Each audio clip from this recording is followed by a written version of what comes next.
अस्सलाम वालेकुम, welcome to my channel food and foodies 42। आज हम बना रहे हैं डाइटिंग के लिए बहुत ही बेहतरीन सैलड।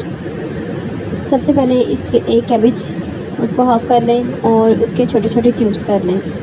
सारी कैबेज को हम छोटे छोटे क्यूब्स में कर लेंगे। आप जैसे चाहे मर्ज़ी इसको काट सकते हैं। फिर एक खीरा लें, उसको भी ऐसे ही छोटे छोटे स्लाइसिस में काट लेंगे। सर्दी का मौसम हो तो गाजर हो, आप इसमें साथ में गाजर भी शामिल कर सकते हैं।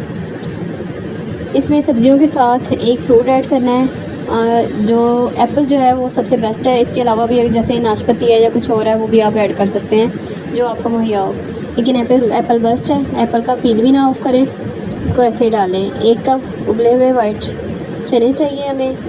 1 tablespoon olive oil, half tea spoon black pepper, half tea spoon नमक, 1 tablespoon brown sugar, 1 lemon squeeze कर लें। सारी जो वेजिटेबल्स और फ्रूट काटे हैं उनको अब इसके अंदर अच्छी तरह से मिक्स कर लेंगे। ये सैलड जो है ये एक फुल मील बन जाती है अगर आप एक बाउल भर के दोपहर के टाइम खाते हैं। तो जो लोग डाइटिंग कर रहे हैं उनको इसमें फ्रूट्स, वेजिटेबल्स, कार्बोहाइड्रेट सब कुछ इसमें इकट्ठा ही मिल जाता है। अगर हम ऑलिव ऑयल डालते हैं तो आपका फ़ैट का भी जो है वो इसमें पूरा हो जाता है। बहुत हेल्दी है, आपकी डाइटिंग के लिए बेहतरीन है।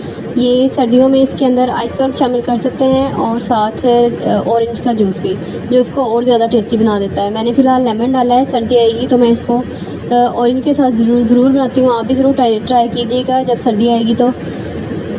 Thank you for watching and subscribe my channel. अल्लाह हाफिज़।